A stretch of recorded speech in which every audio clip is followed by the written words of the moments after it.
Bakit nga ba? You tell me. You tell me. Okay lang na maging matigas ang ulo, basta nasa tama ka at nasa tama pa rin ang pamamaraan mo. Ang pagiging matigas ng ulo ay parang pagsamba sa mga Diyos-Diyosan. Ay nako. Kasi ang taong matigas ang ulo, walang pinakikinggan. Pakinggan man niya yung iba, dapat naaayon sa gusto niya. Kapag nagpupunta ka dito, nagpupuri ka lang para may hingin ka. Yun lang yun, para sa sarili mo pa rin. Ang sinasabi nyo, either diretsyo o kaya sa isip nyo, buti nga sa'yo, yabang mo. Dapat sa'yo mawalan ng lisensya. Palang mukha mo, panlait. Hindi ka naman kagandahan. Maganda ka nga, pangit naman ang ugali mo. Di ba? Ilan sa inyo nag-isip ng ganyan? Matigas po ba ulo ninyo? May nakapagsabi na po ba sa inyo, matigas ang ulo mo? Alam niyo po ba, ng pagiging matigas ang ulo, stubborn, ay po pwedeng maging positibo? Yes!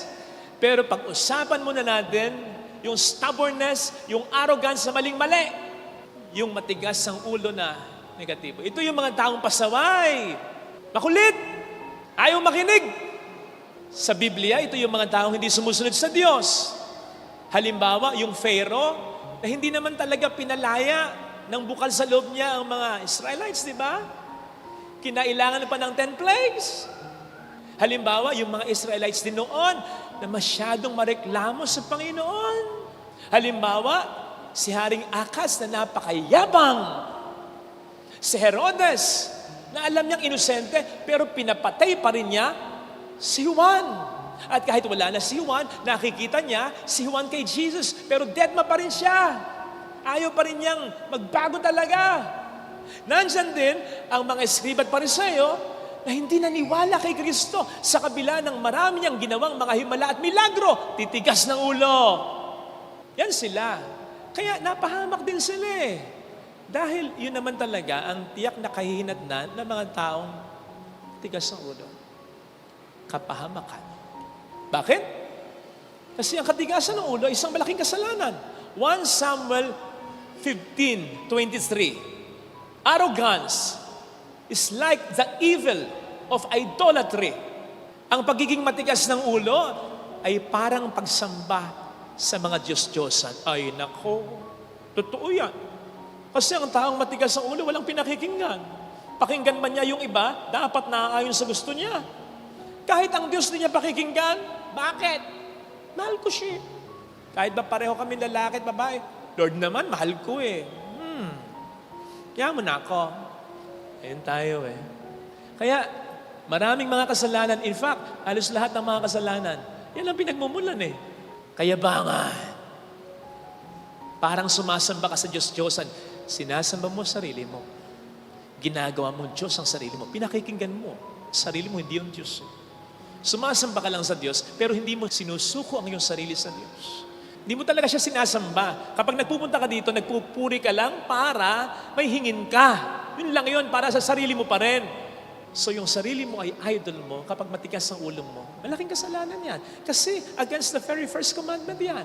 Kaya malaki din ang kaparusahan yan, kapahamakan. Sa Biblia nga, kamatayan pa eh. Pwedeng hindi tayo mamatay agad, pero po pwedeng pinapatay na natin ang ating kaluluwa dahil sa katigasan ng ating ulo. Kapag matigas ang ulo mo, marami kang magagawang kasalanan. Huwag na tayong lumayo. Huwag na tayong lumayo. Di po ba? Sino bang madalas mapahamak? Batay sa ating karanasan. Eh di yung matitigas ang ulo. Sinabi ng bawal tumawid, tumapatawid pa rin eh. Inaantok ka. Ba't di ka tumabi muna? Nag-drive ka pa. Texting while driving. Ayaw mo mag-seatbelt. Binabawal ka ng bumabae. Bakit sisitahin mo pa yung nakagitgitan mo sa traffic? Alam mo kung may baril yan. Ayaw mo makinig. Ay, di sige, mapapahamak ka. Mga senyor, pinapainom po kayo ng gamot, ayaw niyong uminom. Tigas ng ulo. Pero kapag kumakain ng mga bawal na pagkain, walwal, eh, sige ka. Tigas ng ulo. Alam mo ng masama, ginawa mo pa rin. Alam mo ng bawal, pinasok mo pa rin. Alam mo na ang katotohanan eh. Nagbubulag-bulagan ka pa rin. Naka, yan na naman, eleksyon na naman. Dananamin naman ng mga bulag. Dami na naman ng mga ewan ko.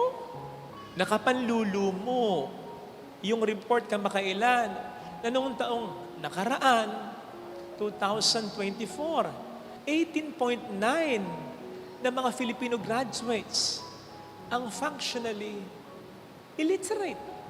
Ang ibig sabihin nun, hindi ganong makapagbasa, hindi ganong makapag-express ng sarili nila. Minsan nga, kahit sa Tagalog na lang totoo, may mga pinapakumpisal kami minsan, nagtataka ako, sila ang nagsulat, hirap silang basahin yung sinulat nila, Tagalog pa yun Totoo, maraming ganyan. Walang ganyan sa Lasalet. Ayos ba? Hindi totoo. Daming mga kabataan ganyan. Nakapanlulumo yan. Kasi papaano makakakuha ng magandang trabaho yan? Nang may magandang benepisyo, magandang sweldo.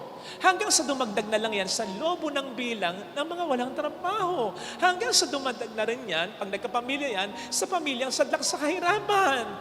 Bakit naggaganyan? Sapagkat ang edukasyon, na karapatan naman sana nila, ang edukasyon na tangi na lang nilang pag-asa sana, kaya pag pinagsimikapan din nila, pinagkait pa sa kanila ng mga taong nasa kapangyarihan na mayaman na, pero gahaman pa rin sa pera, mga pusang gala na yan. Nakakainis. Alam po ninyo, masamang magnakaw, pero mas masama kapag ang ninanakaw mo para sa ikauunlad na sana ng mga mahihirap. Nako, walang kasing sama yan. Kaya lang, di mo rin naman sila masisi. Kasi tayo ang nagluluklok sa kanila sa pwesto. Sinusuportahan mo pa rin. Idol mo pa rin. Pinaglalaban mo pa rin. Ako po. Alam mo namang walang alam sa politika, iboboto mo. Kahit ba naglilingkod siya, pwede naman siyang maglingkod nang hindi papasok sa politika. Kahit nga nag-aral ka, hindi automatic para sa politika ka. May pang politika talaga.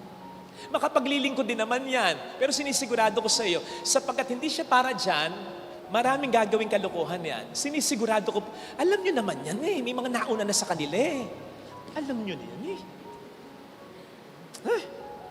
Alam mo naman na nasangkot sa kaso na may mga bilyong pisong pondo, hindi maipaliwanag kung saan napunta. Sabihin mo lang naman yung totoo Dito napunta. Sampal ko to sa inyo Tapos ang usapan. Kasi maliwanag Pero kung malabo, hindi maipaliwanag. Kapatid, hindi ka pa nag-iisip. Alam mo naman na kaya nag-i-endorso ng kandidato. Alam mo naman na kaya may mga kaalyado. Magsasalba, hindi para sa bayan, para sa pamilya, para sa sarili lamang nila. Alam mo yun, kapatid. Kapatid naman. Mag-isip-isip ka naman. Magtataka pa ba tayo kung bakit parang titigok-tigok na ang bayan na ito? Nakakaawa. Nakakaawa ang maraming mahirap. At hindi lang yung mga mahirap, kasama tayo dito. Darating ang pagkakataon, pagsadlak na sa kahirapan ng maraming tao, mas dadami ang karahasan. Bakit? Kumakalamang siguro Magkakagulo tayo, maniwala po kayo. So wag niyong isipin, okay lang naman ako. Ay, hindi.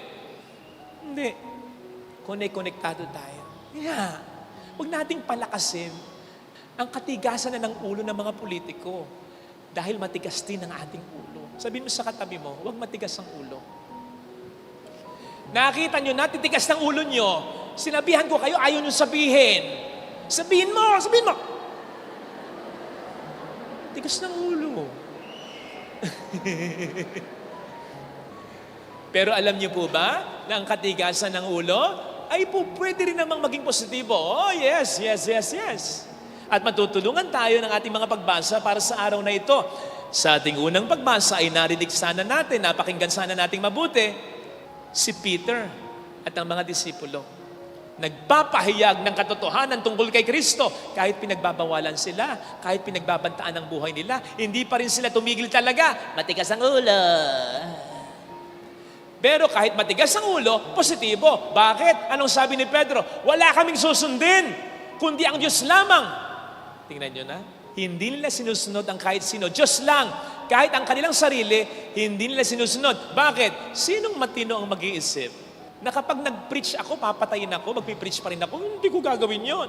So kahit si Pedro, hindi niya sinusunod ang sarili niya. Kasi sinasabi ng sarili niya, huwag kang mag-preach, papatayin ka. O nakita niyo na, ang sinusunod nila ay ang tama talaga, ang Diyos. So yun ang palatandaan ng pagiging matigas ng ulo na positibo.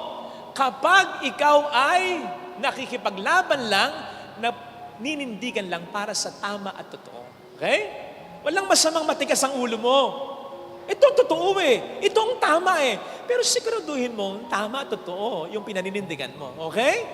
Para masigurado mo, sigurado ka ba na yun din ang gusto ng Diyos para sa pagkakataong ito? Pero hindi sapat yon. Hindi sapat na nasa tama ka, dito tayo matutulungan ng ating mabuting balita. Hindi sapat na sa tama tayo. Dapat tama rin ang pamamaraan natin, ng paninindigan natin. Tingnan po ninyo, si Kristo sa Ebanghelyo. Tama siya. Maling-mali ang mga alagad niya. Paano maling-mali? Una, iniwan nila siya. Di ba? Ibang sabi nila, lalo na si Pedro, kahit buhay ko, ibibigay ko para sa'yo. Saan sila? Kahit gumamit ka ng largabista, hindi mo makikita nang si Kristo ay nakapako na ang layo-layo nila. Nagtago na! So yun yung una. Pangalawang pagkakamali, sinabi naman ni Kristo, pagkalipas ng 3 araw, ako'y muling mabubuhay. Naniwala ba sila? Hindi. Anong iniisip nila? Ninakaw. Okay, kung ninakaw, ba't di mo hinanap? Ninakaw pala eh. So dapat hinanap mo. Diba? Hindi naman sila naghanap. Maling-mali. Pangatlong mali, yung narinig po natin sa ating gospel. Anong sabi ni Pedro? Mangingisda ako. Ano sabi ng mga disipulo? Sasama kami. Mga kapatid, hindi po ito ordinaryong fishing ha. Hindi ito nag-a-unwind lang ha. Hindi ito staycation ha. Let's go fishing. No, it wasn't that way. Kaya nga, medyo ginandahan ko yung tono kanina. I'll go fishing. We'll join you. Malungkot. Bakit? Natandaan niyo po ba? Ang pangunahing hanapbuhay ng mga disciples bago sila tawagin ni Jesus at bigyan ng misyon na maging mamalakaya fishers of men. Fishermen sila. Yun ang dating hanapbuhay nila na ngayon ay binabalikan na nila. Bakit? Para sa kanila, si Kristo'y patay na at hindi muling nabuhay pa. Nakita nyo na? Iniwan na nila si Jesus, iiwanan pa rin nila ang misyon na ibinigay sa kanila ni Jesus. Nakita nyo? Kung kayo si Jesus, ano mararamdaman nyo? Muli kayong nabuhay. Ito, totoo. Ito yung sinabi ko. Sinasabi ko na sa inyo ito eh. Ba't ayaw niyong maniwala? Nakita nyo ngayon. Yung 3 atraso lang na yun. At marami pang iba yun eh. Ano magiging reaksyon ninyo? Hindi kaya pagharap ninyo sa inyong mga disipulo, pagalitan ninyo, pagyabangan ninyo, irant ninyo, hindi kaya sabihin nyo sa kanila, ano kayo ngayon? Loser. Hindi kaya sabihin nyo sa kanila, bakit nga ba? Bakit nga ba? You tell me. You tell me. Hindi eh. Kalmado lang siya eh. Accommodating pa nga siya. Pinagluto pa niya sila. Kung ako si Kristo, ganun din gagawin ko. Pagluluto ko, pero lalasunin ko. Joke. Hindi ganun ang ginawa ni Kristo eh. So nakita ninyo, ito po yung sinasabi ko. Nasa tama si Kristo, pero tama rin ang paninindigan niya. Tama rin yung paraan niya ng pagtatama sa iba. Hindi sapat na tama tayo. Dapat magalang pa rin tayo. Dapat may respeto pa rin tayo. Dapat mabuting tao pa rin tayo. Nagkamali yung asawa mo, ikaw ang tama. Nagkamali yung anak mo, ikaw ang tama. Nagkamali yung kapatid mo, ikaw ang tama.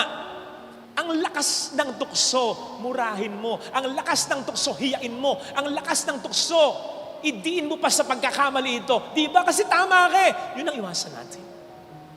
Kasi imbis na sa tama tayo, nagiging mali pa tayo pag ganon. Tuloy na natin yung kwento, ha? Kasi nangiti na kayo eh. Ayan. Nag-viral siya, di ba? Yung motovlogger na babae. Sa mga hindi po pamilyar, ganito po nangyari dyan, ha? Yung babae nang yan, nakamotor, may sinusundan siya, sa may Sambales, baku-baku yung daan, mahalikabok. Sinusundan niya isang pick-up. Tama po ba? Pick-up. Kaya lang apparently, parang hindi siya pinapalusot. Alam po ninyo, bagamat mali yung babae na umovertake siya sa kanan, na nagalit din siya, na wala siyang side mirror, Sa palagay ko lang inilalagay ko muna yung sarili ko sa kanya. Benefit of the doubt. Maaring yung feeling niya, teka, bakit ayaw akong palusutin? Yun. Kasi imagine nyo kasi nagmumotor din po ako eh. Imagine mo, nasa likod ka, siya naka-aircon, nasa unahan mo, parang ayaw kang palusutin. Parang espasol ka na sa alikabok. Diba? Mainis ka eh. Kaya po pwedeng yun ang nasa isip niya, mali ka, tama ako. Na pwedeng may punto. Kaya lang, yun nga, naging malakas ang tukso at nahulog siya sa tukso na mag-dirty finger at magsalita ng hindi maganda. Yun ang pagkakamali niya. Sayang, pwedeng naging mas mahinahon siya. Pero maintindihan mo kasi baka kung ako nandun, baka ganun din ang maging reaction ko. Hindi naman ganun eksakto, pero baka magalit din ako. Feeling ko kasi tama ako eh. Nakita nyo? O ito, para mas maunawaan ninyo. O di ba? Ilan sa inyo ngayon ang nangbabash sa kanya? Sige nga, ang sinasabi nyo, either diretsyo o kaya sa isip nyo, buti nga sa'yo, yabang mo. Dapat sa'yo mawalan ng lisensya. Panlang mukha mo, panlait. Hindi ka naman kagandahan. Maganda ka nga, pangit naman ang ugali mo. Di ba? Ilan sa inyo nag-isip ng ganyan? Sister, Brad, ang bait mo. Ang buti mo. Perfect ka. Hindi eh. Yun ang attitude natin kapag alam natin nasa tama tayo. Mali siya? Parang nasa tama ako. Pag yayabangan ko siya, i-condemn ko siya. Nakita nyo na? Iwasan natin yun. Although naintindihan ko yung ibang nambabash dyan eh. Kasi babae siya eh. Nagkamali siya eh. Karamihan sa mga nambabash dyan, alam nyo, mga lalaki. Kaya nga nag-caption ang mga bashers ng ganito, sa wakas, naging mali din ang babae. Kasi lagi na lang kayo tama. Joke lang. Joke lang. Seryoso. Okay lang na maging matigas ang ulo, basta nasa tama ka at nasa tama pa rin ang pamamaraan mo. Okay? Now let me end with this. Briefly na lang with our second reading. Sapagkat sa ating second reading ay sinasabi dito na nasa Diyos ang kadakilaan, kapangyarihan, karunungan. So ito yung justifying reason kung bakit ang Diyos ay dapat nating panindigan.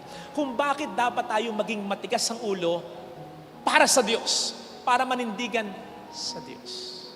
Sapagkat hindi tayo po pwedeng magkamali para sa Diyos. Naalala ko yung sabi ni St. Paul sa Ephesians 6:17. Isuot ninyo ang helmet ng kaligtasan.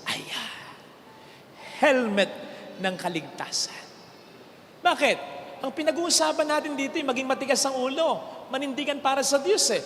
Magsuot ka ng helmet para mas maging matigas ang ulo mo para sa Diyos. Naninindigan para sa Diyos. Bakit? Kasi we are in a battlefield. Nasa gera pa rin tayo eh. Bagamat napagtagumpayan na ng Panginoon ng gerang ito, pero nasa mundo pa rin tayo na may mansya pa rin ng kasalanan at aktibo pa rin ng mga dyablo. Kalaban natin sila. Gumagamit sila ng mga sitwasyon, bagay o pangyayari para patayin tayo. Literally, physically and spiritually. Protektahan natin ang ating ulo. Sa labanan, kahit able yung katawan mo, pag tinamaan ka sa ulo, deadpool ka na kapatid. Kahit napakalaki ng katawan mo, nakita ninyo, si Gulayat, ang laki-laki ni Gulayat, tinamaan dito, patay. Dapat may helmet ka, pinakamahalaga to eh. Nandito yung command system ng katawan natin eh. Ganon din naman, sa mga problemang naranasan, able tayo eh. Malakas ang katawan natin eh. Dito tayo tinutokso, dito tayo tinitira. Dito tayo tinatalo ng demonyo. Sinasabi ng demonyo, mga kasinungalingan, di mo kaya. You are not good enough. Wala nang mangyayaring maganda. Hindi ka gagaling. Hindi na siya magbabago. Nakalimutan ka ng Diyos. Masyado kang makasalanan, kaya ayaw ng Diyos sa'yo. Kaya na nangyayari ang lahat tayo ito dahil makasalanan ka. Kapag pinaniwalaan mo yon, kahit well and able pa ang katawan, kahit yes may sakit, pero buhay ka eh. Pag pinaniwalaan mo yung lungkot, yung takot na isinasaksak ng diablo sa atin, wala yan. Kahit pa may laban ka, ala na. talo ka na. Hindi dahil talo kang talaga, kundi nagpatalo ka sa isip mo pa lang at doon na natapos ang laban. Maniwala ka. Kaya sana, protektahan natin. Gayahin po natin si Job. Sa gitna ng mga problema, naubos ang kabuhayan niya, nangamatay ang mga anak niya, nagkasakit siya na halos si kamatay niya, natira, kaibigan niyang nagraran sa kanya at ang misis niya na bungangera. Hindi niya maintindihan ang lahat ng mga nangyayari. Ano ang sabi ni Job? Alam kong hindi natutulog ang aking tagapagligtas na magtatanggol sa aking pagdating noong wakas. Alam ko, puprotektahan ko ito. Kapatid, let us live by what or with what we know. Alam mong mabuti ang Diyos eh. Alam mong makapangyarihan ang Diyos eh. Alam mong may magandang plano para sa iyo ang Diyos eh. Alam mong hindi magtatagumpay ang kasamaan eh. Alam mo naman ang Diyos kung minsan nagpapadihado pero may last move siya eh. Ang huling halakhak para sa iyo at para sa Kanya eh. Alam mo namang makatarungan ang Diyos. Alam mo namang nangako ang Diyos na siyang bahala sa iyo, hindi Kanya pababayaan. Na siyang bahalang magpaluhod sa mga umaaway sa iyo. Kaya nga sabi niya, isumbong mo sa akin ang mga umusig sa iyo. Kaya nga sabi niya, ang paghihiganti ay hindi sa iyo kundi sa akin. Akong bahala sa mga kaaway mo, sa mga naninira sa iyo. Makatarungan ng Diyos. Alam mo yun eh. Nasasaad sa banal na kasulatan yun eh. Nakapangako yun at tutuparin niya yun eh. At napatunayan mo sa sarili mo na hindi mo masusubukan ng Diyos eh. Napatunayan mo rin yun sa buhay ng ibang tao eh. Alam mo yun eh. Protektahan mo yung nalalaman mo. Protektahan mo ito para hindi ka matalo ng Diablo. Sa gayon, pag nangyari yon, sinasabi ko sa inyo, mangingiti din sa atin ng Diyos. Katulad ng pagngiti niya kay Job at ng pagsasabi ng Diyos patungkol kay Job. There's no one like Him. Walang katulad si Job. Sasabihin ng Diyos yun patungkol sa atin kapag naging matigas ang ulo natin para panindigan siya. Kasi kapag nagkaganon, bagamat nangingiti ang Diyos, naiinis ang Diablo. At sinasabi ng Diablo, tigas ng ulo nito. Lahat ginawa ko na eh, para mapasama eh. Lahat ginawa ko na para ma-depress eh. Di pa rin eh. Tigas ng ulo. Kapatid, maging matigas sana ang ulo natin para panindigan ang Diyos. At kapag naggagayon, ang sabi ko sa iyo, tulad ng nangyari kay Job, may biyayang at maraming biyayang aahos. Ito sanang hilingin nating biyaya sa banal na pagdiriwang na ito.